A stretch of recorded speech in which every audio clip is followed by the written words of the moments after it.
Hello, I'm D.R. Ransdell, and I'm pitching a romantic comedy with good vampires called Venetian Love Tricks. To accomplish her mission of curbing Venice's excess tourism and avoid being returned to bat form, a novice vampire enlists the help of a sweet but nerdy human counterpart without realizing he works for the Venetian Tourism Board. Having messed up on a former mission, novice vampire Vika is assigned to the almost impossible task of reducing tourism in Venice, Italy. If she fails to satisfy the Vampire Council this time, she'll revert to bat form and have to start the evolutionary process all over again. Her previous tactics over the past 5 weeks have not worked. She only has a few days to prove herself, so she opts for a dramatic act. She climbs to the top of a famous palazzo and tells the tourists that Venice has driven her crazy. She jumps from the tower in a fake suicide. Struck by her beauty, Marco notices her before she jumps and breaks her fall, hurting his leg in the process. She runs off before he can chase her down. He returns to the tourism office, where he does computer programming for his dad, but he's devastated that he's lost an angel. He'll never see her again. Once again, Vika's tactics have failed. Marco's efforts are captured on video and go viral. Tourists are so moved that even more flock to the city. Duff, Marco's dad, is delighted at his son's bravery and the rise in tourism. He's watching the news when Vika's landlords identify her as the would-be suicide victim, so he tells his son where to find her. Marco catches Vika as she returns to her apartment building. She starts to run away, but he shouts that he was the one who saved her.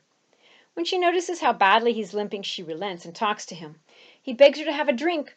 After his trouble, it's the least she can do. Over a non-alcoholic crodino at the cafe, Vika confesses she's on a mission and she's a novice vampire. She doesn't drink blood or silly things like that, but she's so allergic to garlic that she keeps special medicine at her apartment. Marco assumes she's beautiful but crazy. When she claims she has to reduce the city's tourism, he offers to help. They sabotage a bridge, but since Vika isn't allowed to harm anyone, they fish everybody out of the canal. So the tactic backfires. When the story goes viral, locals and tourists alike claim proof that Venice is a place of miracles, and they rebuild the bridge. Faustina, Vika's vampire mentor, calls her. Doesn't she realize she only has 4 more days before she goes back to the cave? Marco tries to cheer Vika up with a kiss, but she confesses that due to her past mistakes, her sex drive has been revoked. Marco isn't sure whether or not to believe her, but he's hopeful. He thinks of another trick. Thanks to his programming skills, he can rig the Vaporota system so that all those bus boats go to the wrong destinations. Everyone will be furious. But, of course, that tactic doesn't work either. All over the city, happy accidents occur when strangers meet or old friends are reunited after years of separation. It's another miracle. Duff, Marco's dad, is elated at the rise in tourism. He's conveying that excitement to Marco over the phone, but Vika overhears him and becomes suspicious. She follows Marco to work and is devastated to learn that he works for the enemy. She starts to set fire to his office, but her mentor contacts her. Arson is not allowed. She goes to the local cafe, convinced she'll be a bat by morning. She drinks crodino after crodino. The waiter points out that the drink is made nearby, and this gives her a brainstorm. She can't make Venice any less popular, but she can divert tourists to other destinations. She quickly drives to Crodo, where the crodino is made, and devises a festival that will put the town on the map. She also contacts Faustina and begs for one more night to prove herself. Marco tries to talk to Vika, but she's too furious. But she does give him a hint about the festival, and he shows up with his dad.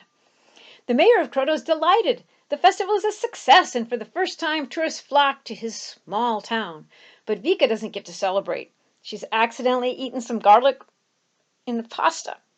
She gets so deathly ill, the mayor wants to take her to the hospital, but Marco says, no, I know what she needs. I'll drive her back to Venice. Give her the medicine.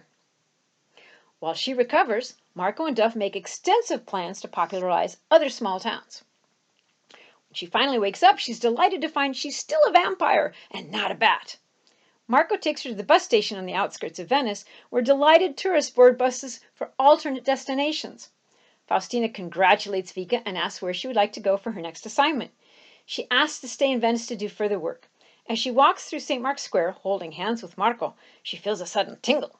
She's been so successful that her sex drive has been restored. Whew!